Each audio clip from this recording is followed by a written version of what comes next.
Bueno, no se vayan. Voy a presentar el simposio de Varian, cuyo disertante es el doctor Federico Bacal, de Santiago de Chile. Él es radiooncólogo, titulado en la Universidad Católica de Chile. Trabajó en el Instituto Nacional del Cáncer y en la Clínica IRAM, y actualmente trabaja en la Fundación Arturo López Pérez, donde desarrolla durante los últimos 3 años la actualización de los protocolos ginecológicos y la puesta en marcha de la braquiterapia 3D. El tema es proceso de modernización de tratamiento de cáncer cervicuterino, puesta en marcha del protocolo Embrace 2 en equipamiento Halcyon. Adelante, doctor. Ya. Bueno, buenas tardes a todos. Gracias por estar presente en esta presentación. Mi nombre es Federico Bacal, como me presenté recién. Soy radiooncólogo, trabajo hace aproximadamente 11 años y he estado moviéndome por diferentes instituciones. A modo de dato curioso, yo nací en Rosario, Argentina, y me fui a vivir a Chile cuando tenía 12 años con mis padres. Yo era chico y me fui a vivir a Santiago de Chile, donde desarrollé toda mi carrera universitaria y todo el resto de mi trabajo. Entonces, claro, parezco muy chileno, pero soy argentino. Esa es la verdad, esa es la verdad. Entonces, lo que voy a presentar acá, y les pediré mil disculpas si me demoro 3-5 minutos más, es lo que yo llamé el proceso de modernización de los tratamientos cervicuterinos, que la historia más o menos parte así. Yo estaba trabajando en la clínica IRAM, una clínica privada en Santiago de Chile, y me invitaron a trabajar a esta otra institución, que es así como la ven ustedes ahí, que es un centro oncológico exclusivo, que tiene 3 edificios, 6 pisos, en constante crecimiento. Es bien bonito el lugar, muy interdisciplinario, para desarrollar un equipamiento que estaba parado hace más o menos 3-4 años, que era toda la implementación de la braquiterapia basada en escáner 3D. Fue lo que se hizo, pero al mismo tiempo abrió como la posibilidad de tomar un equipo, armar un equipo multidisciplinario, por decirlo de alguna manera, pero dentro de la radioterapia, con enfermeras, tecnólogos médicos o dosimetristas, físicos médicos, y yo un poco liderando todas estas ideas para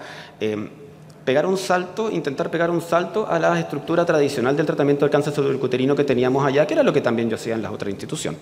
Entonces, esta presentación es un poquito distinta a las que hemos visto de Best of Astro, que son muchas de literatura y de resultados. Es más bien como parte de un proceso que se hizo. Y ojalá sirva como una idea y lo podamos conversar cuando quieran en lo que va de la jornada. Esta es una presentación que está auspiciada por Varian. Y de hecho tiene mucho sentido porque nosotros ocupamos el equipo Halcyon como el equipo fundamental para el tratamiento de estos pacientes, y lo que yo les voy a mostrar acá se basa en las posibilidades que entrega este equipamiento para buscar los objetivos que les voy a mostrar. Mapa de ruta con sus datos. Más que nada como por entretención, estuve buscando cómo partió todo esto del tratamiento del cáncer cervicuterino, pero como desde bien el comienzo de la historia de la radioterapia, este radiooncólogo, Gustaf Forsell, que es sueco, publicó su primer tratamiento de cáncer cervicuterino en el año 1911, y locura total, le puso un aparato que él mismo definió con el nombre de braquiterapia, y por lo tanto el nombre de braquiterapia se lo debemos a él, a través del recto para tratar tumores cervicuterinos, y reportó resultados. Así que la cosa como que este es el puntapié inicial de lo que nos lleva hasta lo que estamos haciendo ahora. Varias décadas después ya contamos con los equipos de cobalto, que los pacientes, según el nivel de alergia que lograban estos equipamientos y la distancia que se podían lograr, a veces pasaban hasta 2 días acostados con el equipo emitiendo, hasta que la piel se ponía roja, una locura en relación a lo que nosotros hacemos ahora, pero estos fueron los pioneros, estos fueron los aventureros, de lo que nosotros hoy día con tranquilidad podemos conversar y hablar con mucha tranquilidad de los resultados. Y bueno, ya saltamos a la década del 80, que aparecieron las posibilidades de hacer radioterapia en 2 dimensiones. Yo empecé a estudiar radioterapia en el año 2009 y me tocó tratar pacientes con esta tecnología. Yo pasé por esto mientras estaba estudiando, así que es algo que, si bien partió hace muchos años, costó mucho cambiar el paradigma para empezar a hacer cosas distintas. Estas eran las placas clásicas en los simuladores, y claramente tenían sus falencias que fueron fuertemente documentadas. ¿Qué es lo que pasaba? Fallaban harto los pacientes, ¿verdad? No sé quiénes les tocó hacer esto, sabían que en realidad las tasas de respuesta no tienen ningún parecido a lo que podemos reportar ahora. Aquí hay una muestra del patrón de las fallas que eran a veces en el campo, a veces arriba del campo, a veces afuera del campo. ¿Y por qué? Bueno, primero, ¿qué pasaba con estos pacientes? Si los pacientes fallaban, y esto es algo tremendamente relevante para lo que decidimos hacer en la fundación, es que si el paciente falla, independiente de dónde falla, se acabó la historia. A los 2 años el paciente, la gran mayoría de ellos está fallecido. Y por lo tanto, en esta patología, como en muchas otras, pero este es un gran paradigma, el control local es la única posibilidad de darle un buen puerto a este tipo de tratamiento, y si no lo logramos, fallamos. No hay vuelta atrás. Y por lo tanto es tan importante lo que hacemos nosotros en este caso, mucho más que a veces en otras patologías, porque si nosotros lo hacemos mal, el paciente se va a morir. Así de simple. Entonces, en la búsqueda de por qué nos fallaban tanto los pacientes en 2D, apareció en publicaciones, estamos ya hablando ya del año 96, o sea, la ciencia se toma su tiempo para dar sus resultados, y hicieron un mapeo por linfocintigrafía de a dónde se ubicaban los linfonodos que estaban supuestamente en el área de riesgo. Y, por ejemplo, en esta imagen, digamos, como algo así como una imagen como coronal, se ven que los linfonodos que están en riesgo tienen cierta grado de movilidad, pero si vemos en una visión sagital, aquí los linfonodos tienen unas movilidades, y a todos nos ha pasado, no sé si han visto cuando uno está marcando pelvis, que de repente aparecen vasos que se van como muy para adelante, y uno dice, bueno, esto tiene como otra conformación. Bueno, es real, pues es así. Y cuando en esta misma publicación lo que hizo fue hacer un match de las posibles localizaciones de estos linfonodos con los campos tradicionales de radioterapia 2D, y el 45% de los casos tenían áreas que debíamos tratar y no lo lográbamos tratar con esto. Ahí hay una buena razón por la cual los pacientes fallaban. Aparece en la década de los 90 la radioterapia 3D, pasan muchos años hasta poder tener información más o menos importante de qué tan diferente era la cosa, porque, insisto, la ciencia avanza a un ritmo distinto de lo que avanza la clínica y de las cosas que uno puede ver en el día a día. Y esta experiencia es muy interesante porque hicieron en los mismos pacientes una planificación de tratamiento en base a escáner con sus marcaciones axiales, e hicieron en las mismas radiografías reconstruidas digitalmente, las DRR, los campos de tratamiento tradicionales. Y lo que se vio es que, claro, la distribución de dosis era distinta y pasaban cosas distintas. Acá tenemos una comparación entre la 2D y la 3D, y vemos que los campos como que se corren para atrás, buscando las mismas áreas de tratamiento. Se corrían para atrás, y por lo tanto veíamos que, por ejemplo, acá vemos que hay, y está reportado, menos vejiga y más llegada a las zonas presacras, que son parte de la zona de falla. Lo tenemos ahí, y se reporta aquí que tanto en la vejiga como en los intestinos hay menos dosis. Por supuesto, en el recto hay más dosis, porque estamos buscando áreas que antes no podíamos tratar adecuadamente. La llegada de la intensidad modulada, con esto que es básicamente la planificación inversa y la búsqueda de objetivos que son mucho más complejos y hechos con equipamiento más complejo, como son la maquinaria, costó muchísimo encontrar los beneficios. No sé si a ustedes les tocó vivir ese periodo, porque es el periodo en que me tocó a mí mientras estaba estudiando y empezando a trabajar, que había un grupo de personas que estaban muy de acuerdo con utilizar la intensidad modulada, otros que estaban muy en desacuerdo en utilizar la intensidad modulada por los miedos a las fallas, justamente, porque como la intensidad modulada aprieta las dosis, uno dice, bueno, me va a fallar al lado. Y estamos hablando de que intensidad modulada parte ya un poco más masivo en el 2010 más o menos, y recién en el 2018 ya tenemos como uno de los primeros metaanálisis que muestran algunas cosas y otras no pueden demostrar. Como por ejemplo, sí se demuestra en este metaanálisis que aparentemente hay una menor toxicidad genitourinaria, que los que hacemos con intensidad modulada creo que queda cero dudas, porque de verdad que los pacientes lo toleran mucho más en el día a día. La gastrointestinal anterior, esta es la genitourinaria, y algo que es súper difícil de demostrar, pero yo soy un convencido de que es cierto, de que los pacientes podrían sobrevivir más. Esto obviamente no lo demuestra. Y no lo demuestra por las razones que yo creo que se explican en las siguientes diapositivas. Todo esto es como el introductorio de por qué intentamos hacer lo que hicimos. Algunos datos sobre la realidad local que pude sacar desde fuentes oficiales no son distintas a las de Chile, solo quise llevarlas de acá. El cáncer cervicuterino no es nada infrecuente, uno dice, claro, un porcentaje bajo, pero son 4.500 casos al año que se reportan en Argentina. Estos son todos muy parecidos a Chile. Lo más importante es en población joven y trascendental, que están la mayoría diagnosticados en etapas en donde la curación es el objetivo terapéutico. Así que es una masa grande de pacientes. Y esto nos pasa en Chile, pasa en patologías, pasa en todos lados. Vemos algo que es difícil de entender, yo tengo algunas teorías, deben ser muy multifactorial, pero es muy difícil de entender. Si esta es la tasa de mortalidad en Argentina, en general, reportada en el instituto, acá, localmente, ¿por qué pasa esto, por ejemplo? No digo, o sea, ¿por qué hay zonas donde tienen tasas de mortalidad cerca de 18 por 100.000 habitantes, por 100.000 mujeres, y en otras zonas no llegan a 5? Y en otras presentaciones que yo hice y otros estudios que tuve que juntar para otros momentos, esto es solamente como un tema de referencia. Yo sé que estuvo en el módulo de pediatría y quizás los datos son un poco distintos, pero grafica muy bien de que algo hace que a veces hayan resultados de sobrevida para ciertas patologías. Acá hay un ejemplo pediátrico tan altas en mundos desarrollados como el 80% a 5 años, y en otras zonas, y yo creo que Chile estamos ahí también, tenemos unas tasas de sobrevida mucho más bajas al mismo periodo de tiempo para las mismas patologías. Aquí yo traigo solo un ejemplo, que también lo ocupé para esto, que es una presentación que tenía que ver con la revisión de los pares. Aquí una experiencia que para mí fue un cambio en mi paradigma de práctica clínica en el día a día. Este es un estudio fase 3 de páncreas, donde se hacía poco en ese momento, se publicó en el 2012, pero es un estudio de hartos años, estaba basado en radioterapia 2D, y se hicieron los protocolos sobre cómo debíamos tratarlo con variación por protocolo, variación aceptable, y teníamos la variación no aceptable. Entonces, una vez que se aplicaban los tratamientos, se hacía una revisión, que es una revisión la peor que uno puede hacer cuando el paciente ya está tratado, porque idealmente, ojalá antes de que se trate el paciente. ¿Y qué es lo que se encontró? Se encontró de partida dramático que la mitad de los pacientes tratados en este protocolo, que es un fase 3 multiinstitucional, estaban maltratados. La mitad. Comparativamente con los tratamientos de oncología médica, que uno dice, bueno, la proporción es muchísimo menor. Y las razones son muy fáciles.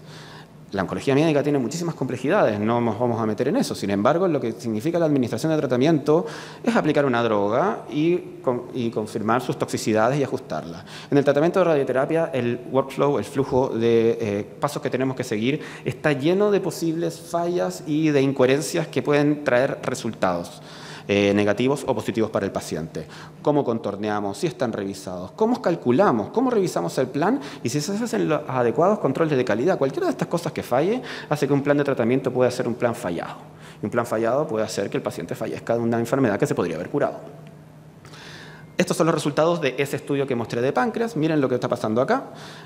Pacientes tratados menos, no por protocolo, versus los protocolos tienen una diferencia en sobrevida global estadísticamente significativa de aproximadamente 10%. ¿Qué droga ofrece un beneficio de 10% de sobrevida global? Digo, para hacer la comparación de lo que implica organizar bien un servicio y no hacer las cosas así, como no tener la dispersión que tenemos en el día a día. A todos nos toca, en todas las instituciones, gente con mucha formación, con poca formación, que de repente hace planes que no son los adecuados y puede generar impactos que son incluso mayores que las drogas más caras que hoy día estamos manejando. Así que no es nada menor. ¿Hay datos sobre cervicuterino? También. Aquí tenemos una revisión sistemática sobre estudios que buscaron la adherencia a los protocolos que ya existen y sus resultados, y vemos que hay algo que parece que hay una constante acá. Pero la mitad de los tratamientos que se hacen en estas instituciones grandes o multiinstitucionales no se adhieren a los protocolos como debieran ser, y las diferencias de sobrevida global existen. Acá tenemos también cerca del 10% de diferencia en sobrevida global en este estudio que está acá, que dice que, bueno, es tan simple como si lo hacemos mal, se nos van a morir más pacientes. Los coreanos fueron un paso más allá y dijeron, bueno, vamos a revisar cómo lo hacemos, a ver si hay concordancia o no concordancia. Los surcoreanos son súper estrictos, tenemos que pensar, no sé si han visto cine surcoreano, lo que son las películas surcoreanas, la calidad que tienen, una locura, o los productos tecnológicos, Samsung, son tipos muy estrictos, y con eso y todo, miren, en la radiooncología, con las cosas que se fueron encontrando. O sea, dramático, dramático, dramático. Entonces, esa es como la base. Es la base con la que yo dije, bueno, tengo la posibilidad de abrir braquiterapia. Aquí también armemos algo un poquito más grande e intentemos actualizar lo que estamos haciendo. Cada uno hace lo que quiere. ¿Esto es un servicio de radioterapia o son radioterapeutas trabajando en un servicio? A ver, ¿cómo estamos haciendo las cosas? Porque es completamente distinto, ¿verdad?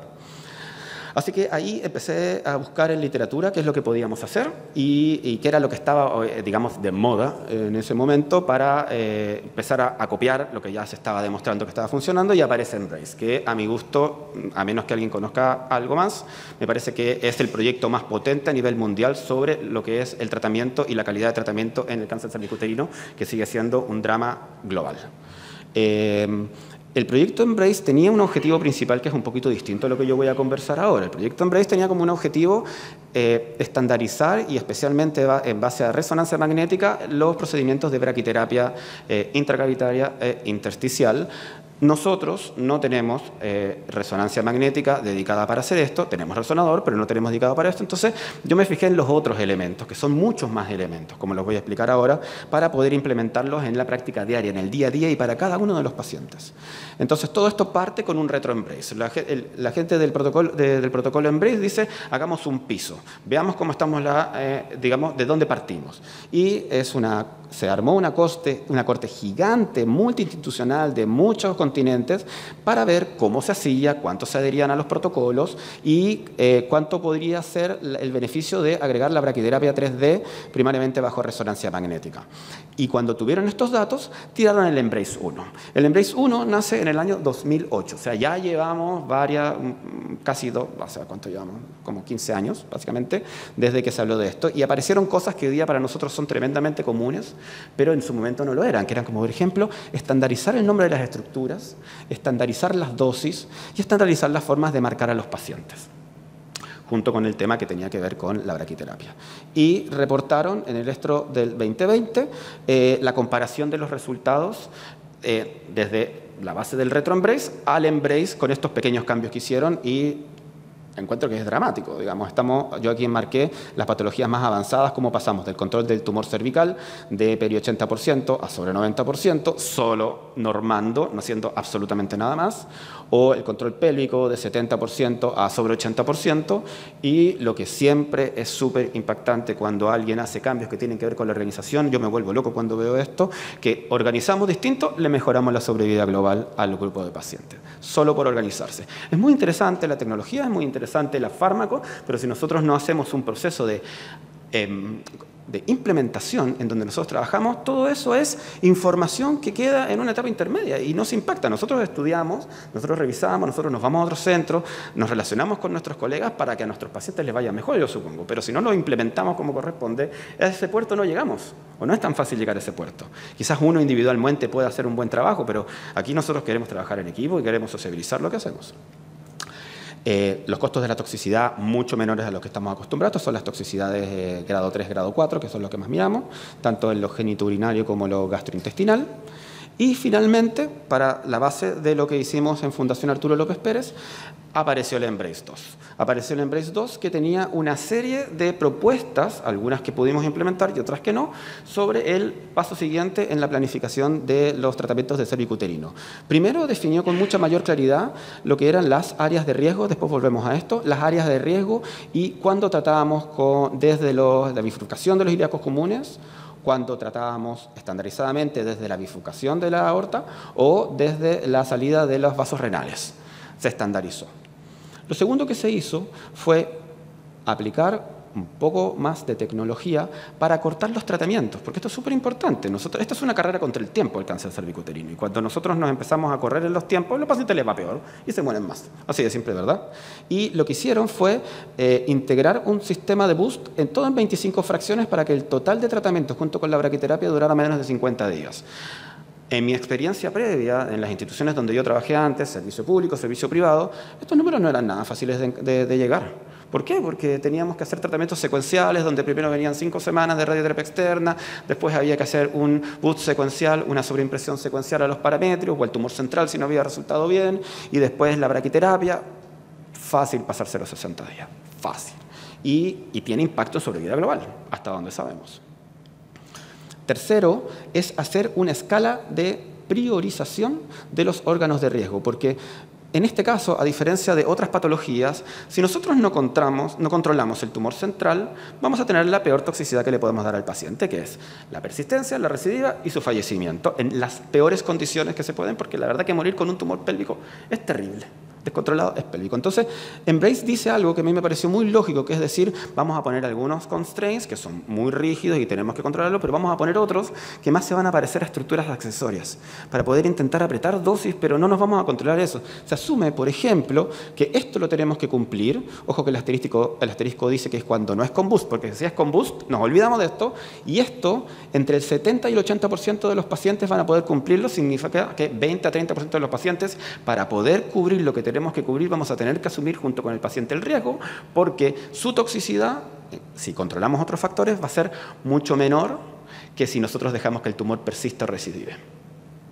Así que se estandariza. Y por último, que es uno de los elementos que a mí me pareció mucho más interesante, es integrar las dosimetrías, la planificación dosimétrica de la radioterapia externa con lo que venía después con la braquiterapia. Porque lo que todos estamos, no sé ustedes, pero lo que yo estaba acostumbrado antes es que uno le daba las dosis con sus órganos de riesgo, y después, como si fuera como borrón y cuenta nueva, partimos a la braquiterapia y en base a lo que yo me encuentro intento manejar las dosis y no intentar pasarme y tener muchas fístulas y todo lo demás. Aquí la planificación de la primera parte contempla lo que va a pasar en la segunda parte desde cero, y eso igual es un cambio grande.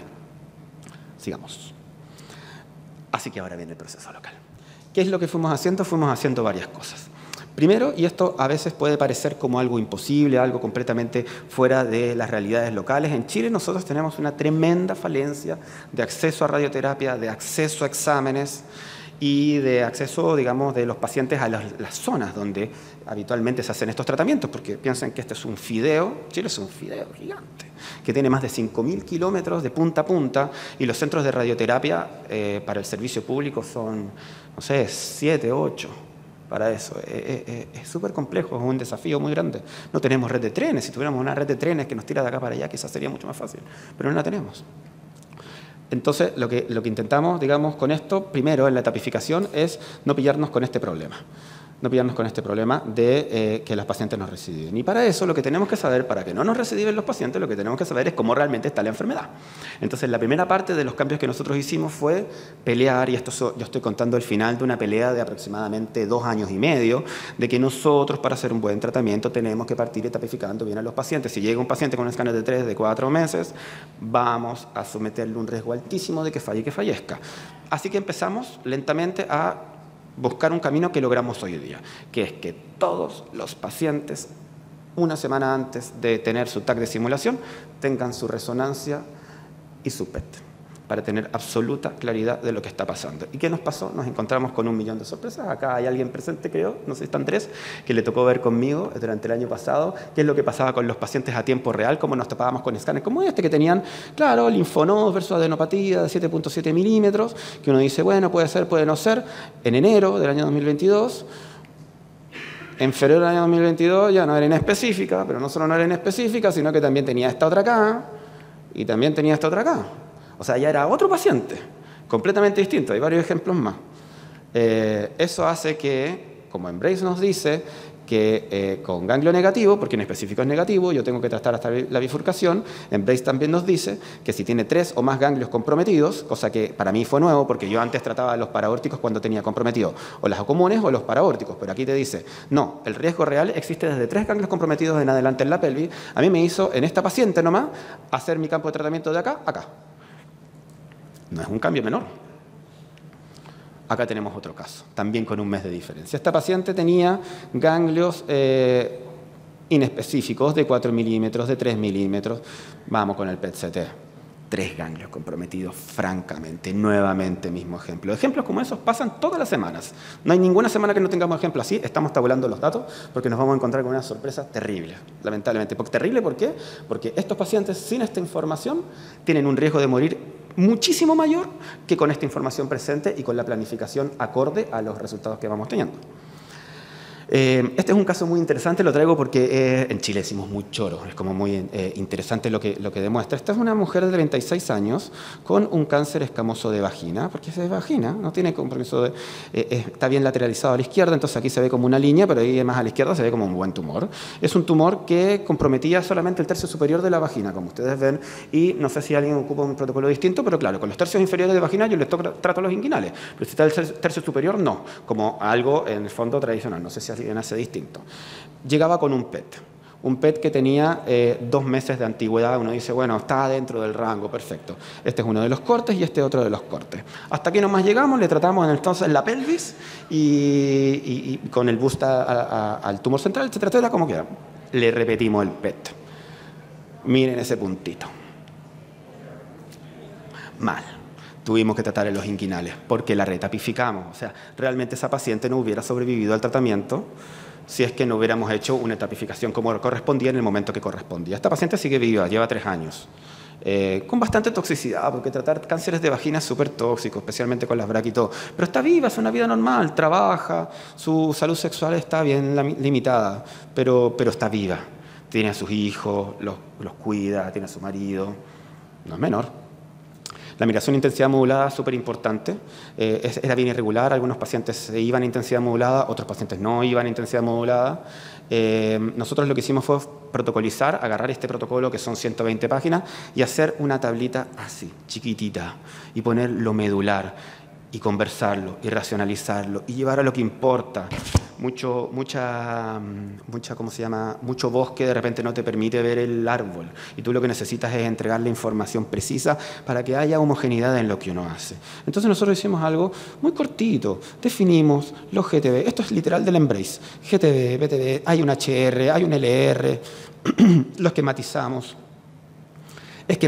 hasta dónde debíamos llegar con las dosis electivas, esquematizamos cómo íbamos a hacer el ITB, esquematizamos cómo íbamos a integrar la radioterapia externa a la braquiterapia. Y aquí viene uno de los elementos más importantes. Embrace, esto es de Embrace, esto es de nosotros. Embrace definió una estructura accesoria que se llama Help Contour.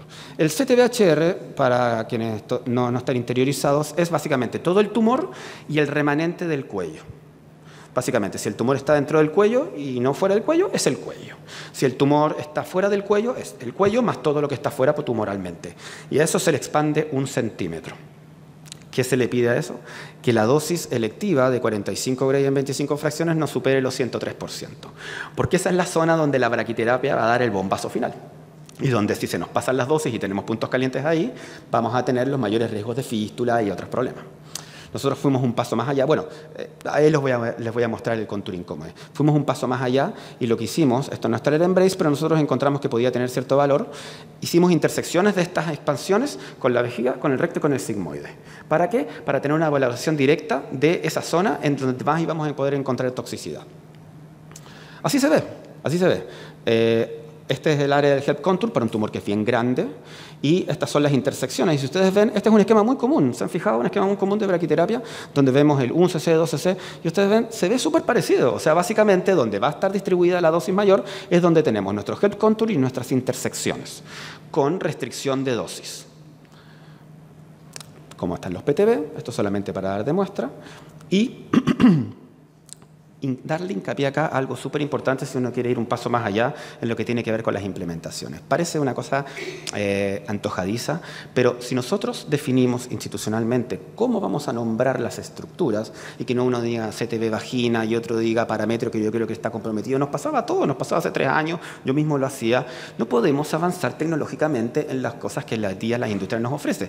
Hoy día tenemos sistemas de planificación semiautomatizados que son basados en conocimiento, se llama Machine Learning, que es como un paso más atrás que lo que es la inteligencia artificial. ¿Cuál es la diferencia? La inteligencia artificial entiende múltiples idiomas, el Machine Learning aprende de sus errores que nosotros le vamos diciendo siempre y cuando hablemos sus idiomas. Entonces, si nosotros le decimos PTBT, PTBNA y alguien va y le dice PTB tumor, se acabó, no podemos aplicar Machine Learning porque no lo entiende.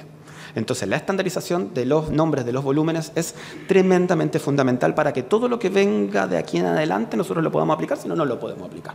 No podemos, no nos sirve y nos quedamos atrás.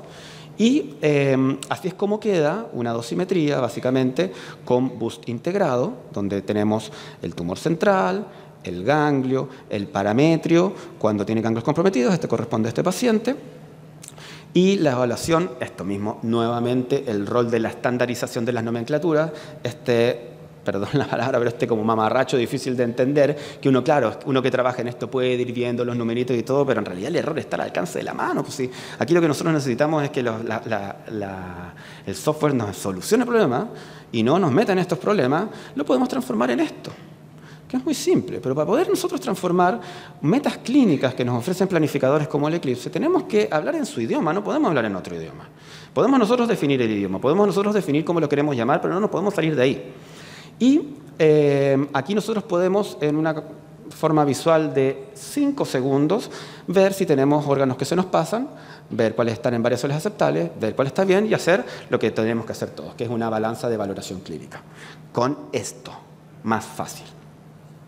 Otro detalle importante que nos permitió implementar esto y que tiene que ver con el equipamiento puntual es qué pasa con los campos amplios. Estos equipamientos permiten campos de 28 centímetros y cuando uno trabaja sobre campos extendidos muchas veces son mucho más grandes. Y cuando yo saqué esa foto, esto es una cosa muy anecdótica. ¿Tengo 5 minutos más? ¿5 minutos más?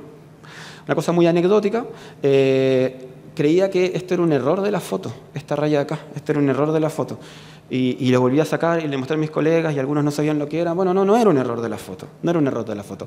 Resulta que estos planificadores nuevos, este planificador Eclipse para este equipamiento Alcyon, lo que hace es, cuando tiene 2 isocentros, hace una junta de las zonas de intersección y hace un suavizado donde en el fondo trabajan sobre, se me pasó una, trabajan para que no haya ningún punto caliente ni ningún punto frío en toda esa zona, en toda esa raya que es la zona donde los campos se cruzan.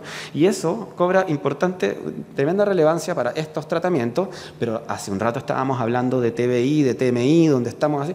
Todas estas zonas que se van cruzando con múltiples isocentros, uno tiene la tranquilidad de que las intersecciones se van suavizando, entonces al final es como si la máquina, la camilla estuviera corriendo a lo largo de todo el paciente, sin parar, mientras el disparador va dando la vuelta. Y eso es lo que se genera, ¿sí? Esta es una zona de intersección.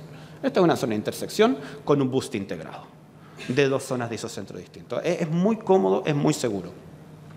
Esto es el ejemplo dosimétrico de lo que nosotros hacemos cuando tenemos los Help Contour intersectados. Aquí tenemos un boost parametrial, pero lo que nosotros intentamos es que no se nos pase el 103% en el 2cc, porque después todo esto tenemos que integrarlo a la braquiterapia y nosotros no queremos que aquí se nos caliente y que estas 2 estructuras se nos comuniquen tarde o temprano, las fístulas. Va quedando poquito.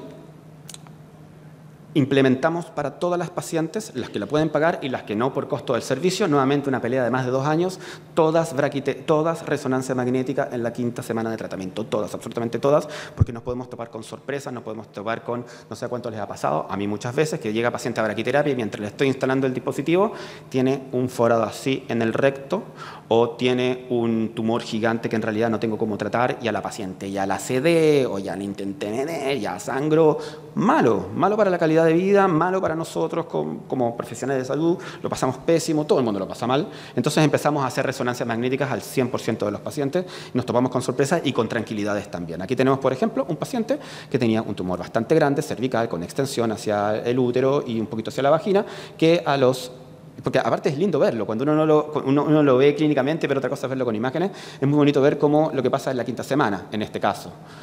O que pasa en la 5ª semana con este otro caso, que es un caso dramático, donde el tumor todavía persiste, pero vamos, era un monstruo, y pudimos aplicar nuestra braquiterapia.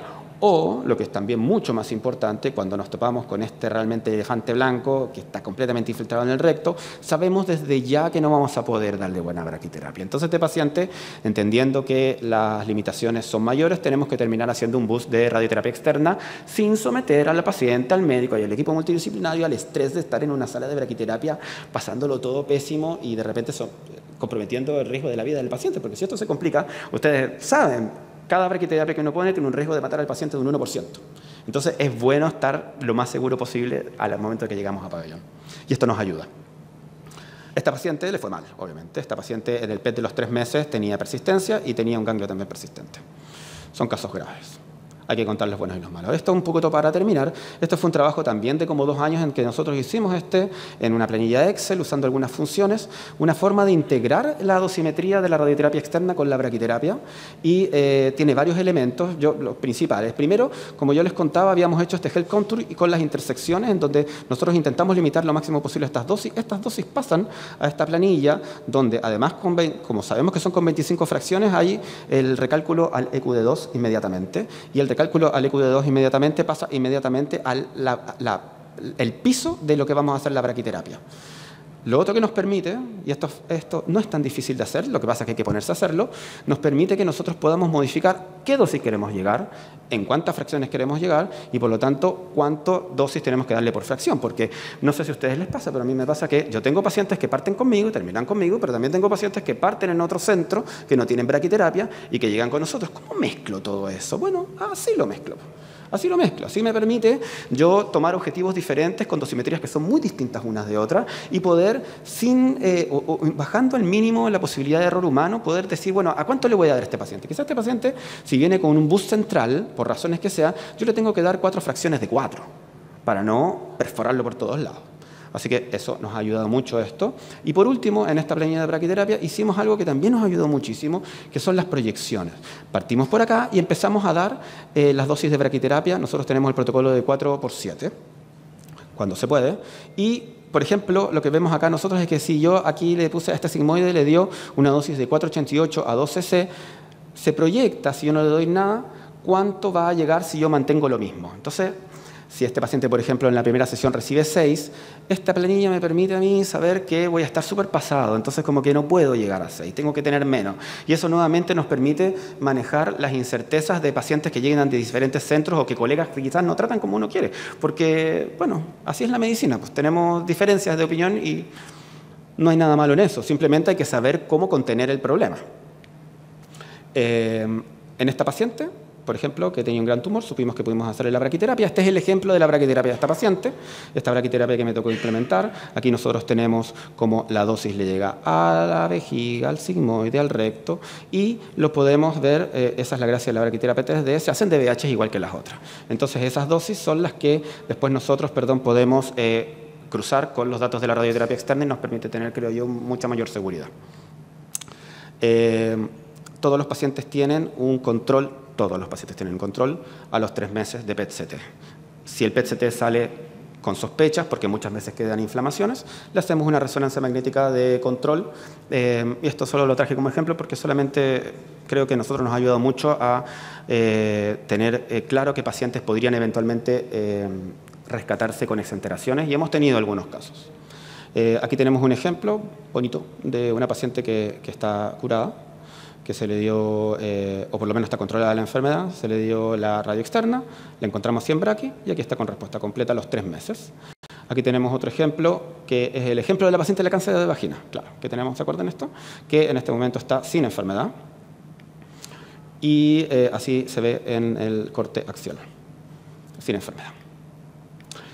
Solo para contarles que también en base a la simpleza y no hacer, porque yo creo que muchos protocolos distintos hace que haya poca consistencia en lo que uno hace. Si el protocolo Embrace sugiere, y hay muchos datos de centros que están ya haciendo esto, que hacerle 45 Gray es lo adecuado en 25 fracciones para la esterilización microscópica, si 55 Gray en esas 25 fracciones es una dosis adecuada cuando uno sabe que la braquiterapia va a complementar, y 57,5 en esas mismas 25 fracciones son más o menos un EQ de 2 de 60, que son las dosis a donde más o menos nos manejamos cuando hacemos concomitancia con quimioterapia, los traspasamos a todos nuestros protocolos ginecológicos y nos dejamos de complicar.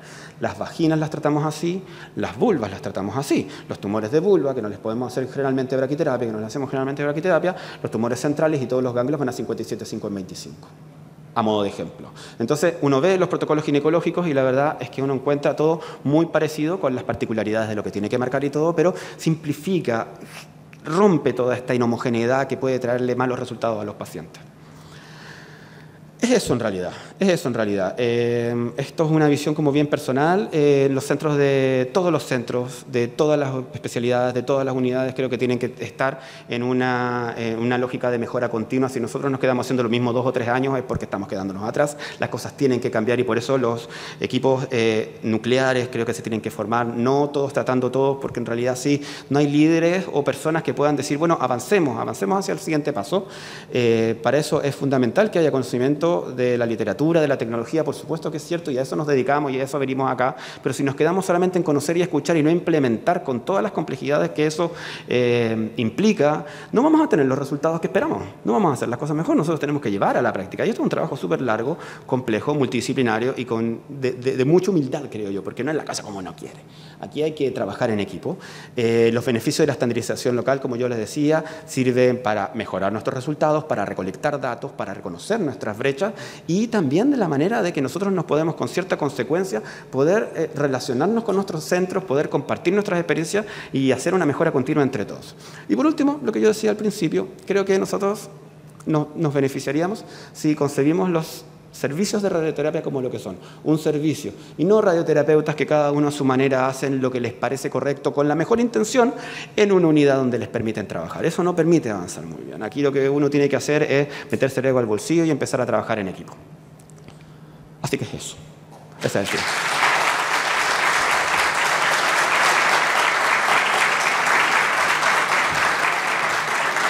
No sé si hay tiempo para preguntas o vamos a comer, como ustedes digan. ¿Vamos a comer?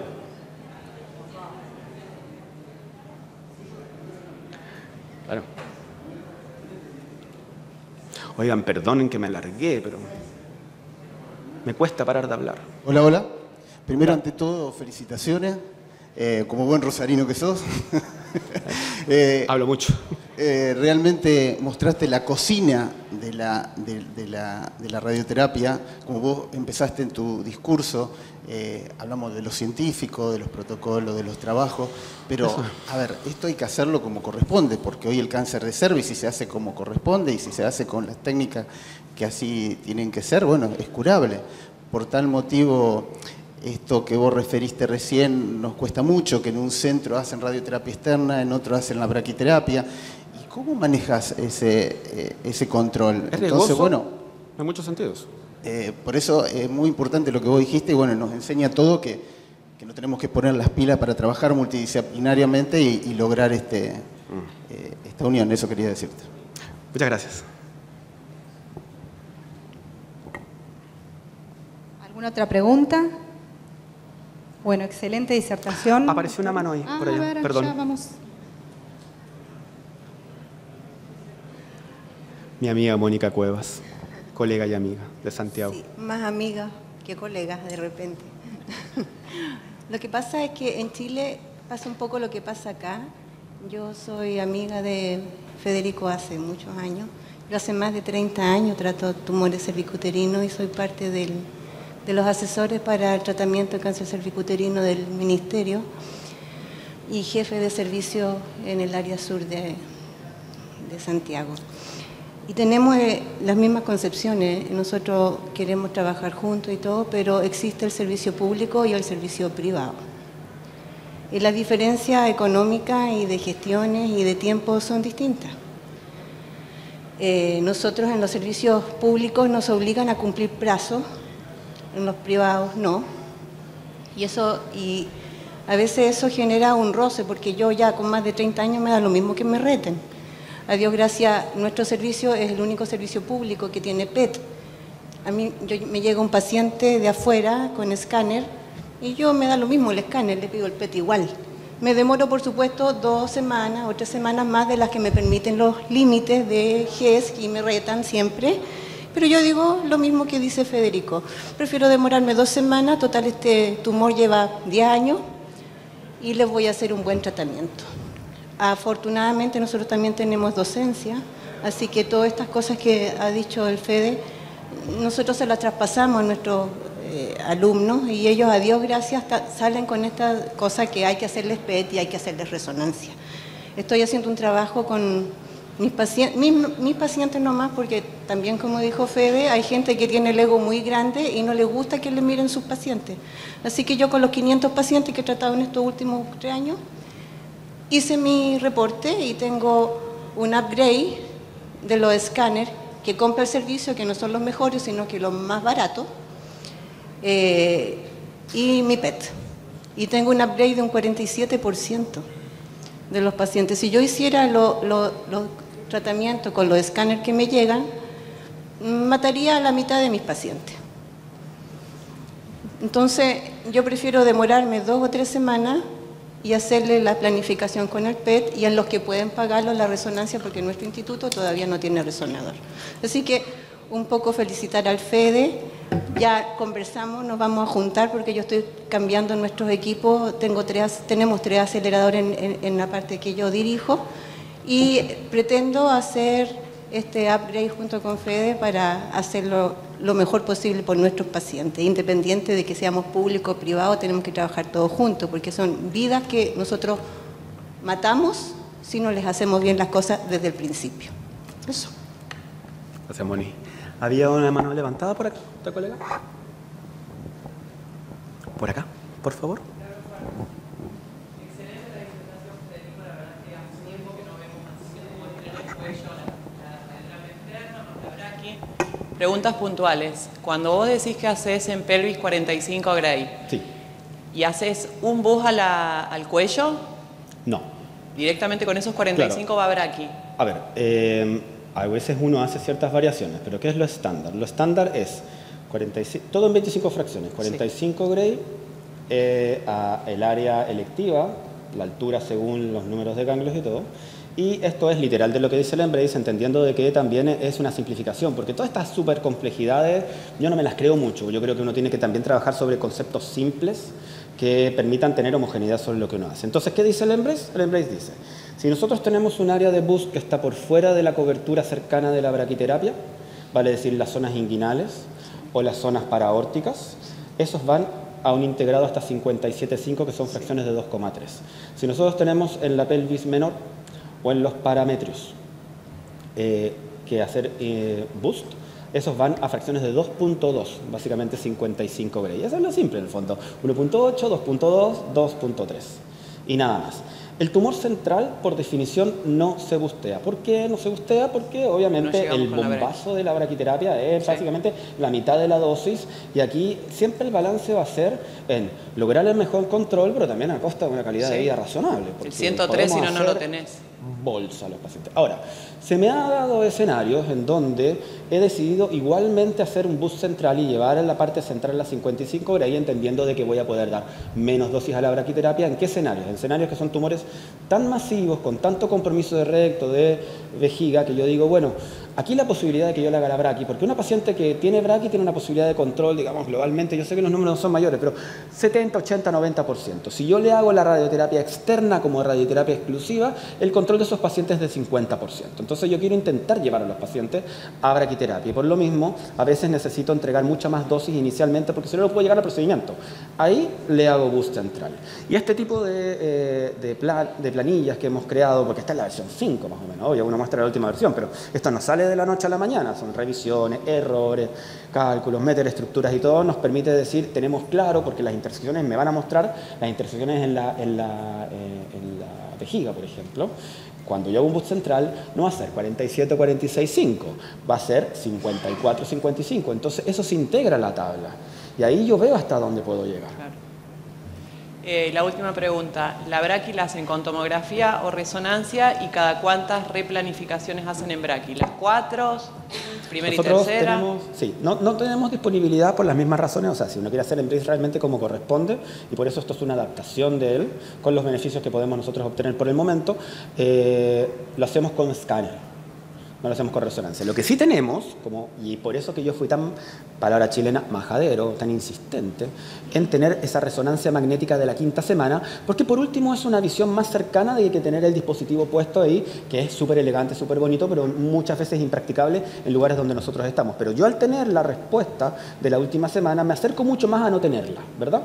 Eso primero. Y lo segundo es que los dispositivos, y esto puede ser quizás un poco excesivo, pero igual nos hemos dado cuenta de grandes diferencias, independiente del tipo de braquiterapia que nosotros apliquemos, y estamos hablando de útero-vaginales o cilíndricos, todas van con escáner, con el dispositivo puesto en cada una de las sesiones. Y sabes que los cilindros cambian mucho la dosimetría. Yo trabajé en centros donde se ponía en el primero, o ni siquiera se ponía, y después no se ponían más. Ahora nosotros normamos que lo íbamos a poner en todo. Está bien, es un poco más caro, un poco más lento, pero las dosimetrías cambian un montón. Y de verdad que no es difícil pasarse. Si uno asume que con la primera dosimetría voy a hacer exactamente igual a la segunda, se pasan. Y podemos perforar a los pacientes. Sí, nosotros en el hospital público, que la doctora Genovese es la jefa de servicio, lo que hacemos al no tener acceso a resonancia, hacemos la resonancia cuando termina en la 5ª semana, también hacemos resonancia y hacemos replanificación primera y tercera por ahí por la cantidad de volumen de pacientes. Claro, y se nota mucho la diferencia. Es muy buen subrogante tener algo, porque en el fondo mi experiencia anterior, justo antes que esta, era no tener nada. Que yo creo que es la experiencia que tenemos muchos en general. Y es distinta la seguridad con la que uno trabaja, creo yo, y la seguridad que le da al paciente, un tratamiento que es un pequeño salto en calidad. Y eso que nos contaban que cuando hacíamos braquiterapia 2D, los úteros no se perforaban, cuando uno pasa al 3D, te agarras la cabeza, porque el útero se perfora muy fácil y no te das cuenta. Te cuento cuánto he perforado, pero obvio, el que no ha perforado no ha puesto braquiterapia o no ha mirado, que es lo que pasa con lo que pone. Punto. Y lo que bajó, uno ve en los controles de los pacientes, cómo disminuyó la toxicidad gastrointestinal y genitourinaria. Los pacientes no tienen toxicidad. Mucho menos. Y yo lo que implementé ahora en la clínica donde estoy, que yo estoy a cargo del área de braquiterapia, que como el reclamo de las pacientes ahora es su calidad de vida sexual. Por supuesto. Entonces, en conjunto con una gineco-oncóloga en Córdoba, hace ella el láser vaginal. Como al mes después de la braqui, se hace el láser vaginal, lo que hace es aumenta la secreción vaginal, aumenta la circulación sanguínea y disminuye esas fibras de colágeno que hacen que las vaginas sean mucho más estrechas y como más acartonadas. Le da mucha más elasticidad y las pacientes mejoran un montón. Se hacen una vez al mes durante 3 meses. Tenía idea. Sí, yo la cito al mes de la braqui, veo cómo está esa vagina y cuando termina el láser vienen otra vez y las vaginas cambian un montón. Me mandaste a estudiar. Perfecto. Sí. Buenísimo. Bueno, muchas gracias. Bueno, seguiríamos hablando toda la tarde, pero tenemos poco tiempo. Yo tengo una inquietud, que en la medicina pública no cubre intensidad modulada. Todo lo que vos nombrás del bus simultáneo integrado, del escalamiento de dosis, no es posible muchas veces porque no contamos con intensidad modulada. Sí, claro. Yo igual contar que uno está hablando de lo que estamos haciendo nosotros ahora. Nosotros 7 de cada 10 pacientes son del servicio público, los que estamos tratando financiado por el gobierno, ¿eh? Ojo ahí. Todo esto, todo lo que yo cuento le pasa a todos los pacientes que están en nuestra institución. 7 de 10 son del servicio público y por supuesto que eso es algo que está pasando hace 6 meses, un año de estos 2 años y medio de implementación. Fue una guerra campal con la gente con mucha tranquilidad obviamente, pero con mucha insistencia, con mucha tosudez, de explicar al servicio público, de mostrar datos de por qué es más barato, aunque suena muy feo, es más barato curar un paciente, gastarse un poquito más de plata, que después tener a los pacientes con Avastin y cosas por el estilo, y con quimios permanentes, y con cuidados de fin de vida, y accedieron. O sea, esto que nosotros estamos haciendo, que puede sonar inicialmente como inequidad entre el servicio público y el privado, la verdad es que nosotros no lo hacemos. Nosotros tenemos a todos los pacientes bajo esta lógica.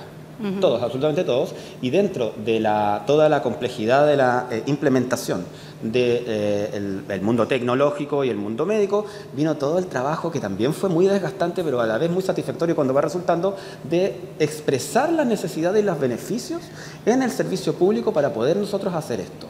Entonces, todos los pacientes lo tienen. Entonces, a ver, mi mensaje es... no se desilusionen, no se pierdan en el camino, hay que insistir, hay que insistir, hay que insistir, hay que dar toda la pelea, demostrar, para que por último no ahora, pero que con el tiempo lo logremos.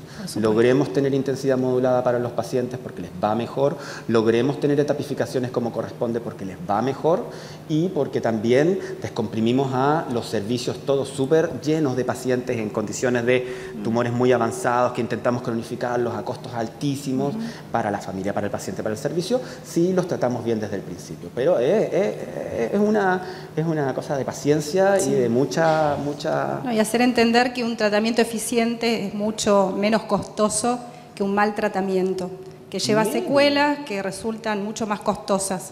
Así que bueno, eso hay que hacerle entender. Ponerle ahí a esa parte a los financiadores, y no creer que no va a pasar nunca. No va a pasar si no lo intentamos, eso seguro. Pero si empujamos y no nos desesperamos, probablemente en un mediano plazo, no sé, vamos a poder hacer ciertas cosas que antes nos parecían imposibles. Bueno, muchas gracias. Cumplimos y excedimos el tiempo. Gracias a todos.